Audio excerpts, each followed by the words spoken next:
with another DayZ survival tip. Today I'm going to be showing you how to make better cooking devices. So obviously we have looked at the normal campfire. It's very simple to put a tripod over that and to then put a pot on the tripod. But we're going to go a little bit further. So we have a barrel for one, but also I'm going to first show you the common cooker that you can make. So we'll combine a rag and a piece of firewood to make the normal campfire. I always tend to then take this to hand and then replace it, just so that I can be assured that it's not sideways, which I have had them do that with me before. So now you've got a fireplace, you can then get a load of stone. The way you acquire this is with a pickaxe on one of the big stone plates you see here.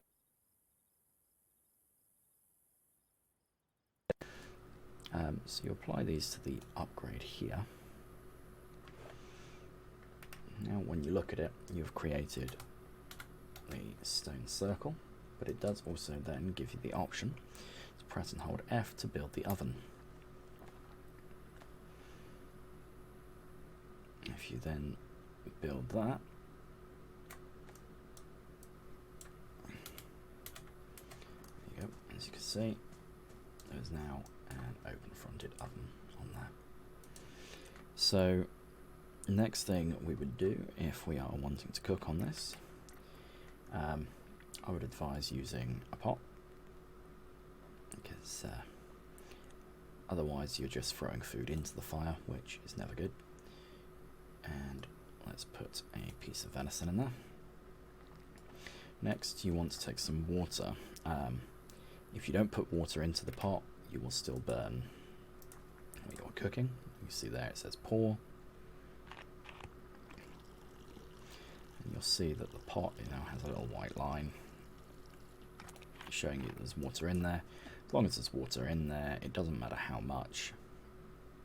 As long as there is some, it will class as okay to use. I'll now show you, there's the steak. So let's ignite this fire. This one also, because it's created and placed as a much more solid item, it won't jump at you like the campfire sometimes does. So I can pop them back. Meanwhile that's cooking, as you can see it's already up to 70 Celsius, 80, the pot's already working its way up to 200. There's a 200 on that, that one's at 100, so any second that will change colour.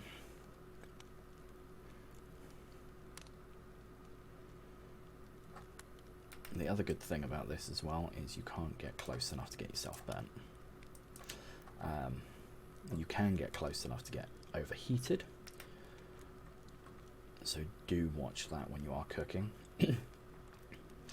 There is also another thing that some people don't realise. When I go out with food, I carry my food in a protective case, sort of like a lunchbox for the RP, because if I was to take this 100 degrees boiled piece of venison and stick it in my jeans, this heat down here does start to increase quite rapidly, and if you've got a load of them, you can overheat very quickly, just because you've got food in your pockets. See, if I take that out, it starts dropping down even though I'm still close to the fire.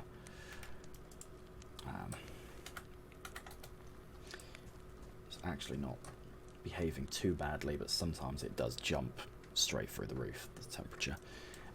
So the other one that we have is, we've got a barrel here. Take a knife and it gives you the option to craft a fire barrel.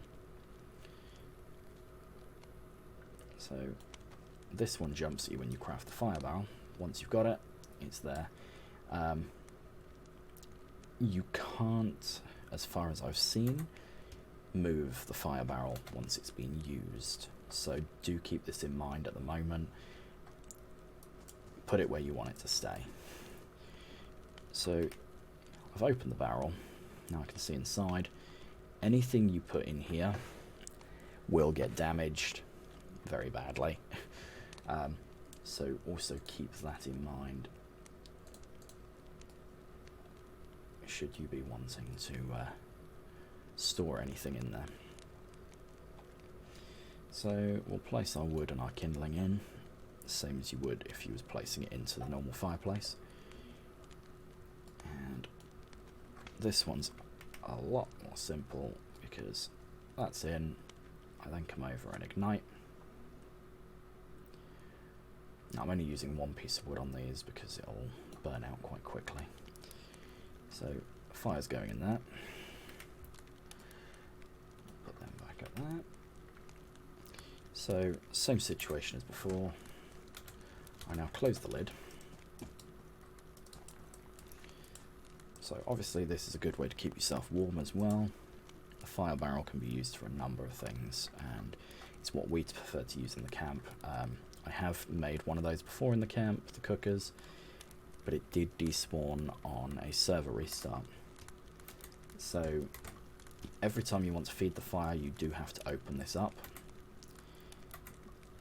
So if you are to do the next step, which is put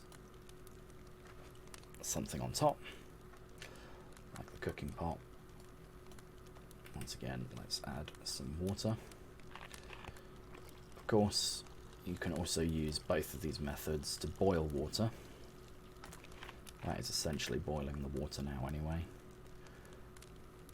It does say there that it has water in it, so you can leave that to boil for a while and then pour it out. But in our case, I'm showing you with cooking. Oh, see, his temperature's bounced up now. A bit like that. Look, I've dropped down the piece of meat and his temperature's gone back to normal. So, as you can see, it's telling me it's drenched because it's in water. The temperature's at 100 Celsius. The fire barrel is at 1000. Now I haven't been burnt by standing too close to it. Obviously your temperature does still go up. The thicker the gear you're wearing as well can also cause issues if you are cooking for a long time. What we found most of the issues was when I was loading raw meat on, the other person that was taking the meat off was getting the issues because they was carrying hot meat to put into the other tent. There you go, that one's cooked and ready to go.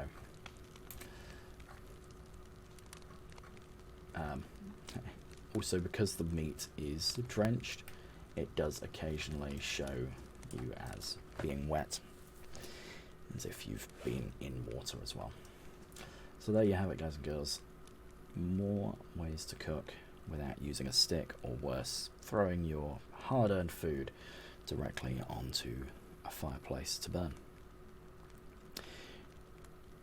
So, with that, don't forget to hit that subscribe button, people, and if there is any other survival tips and tricks you would like to see, please let me know in the comments.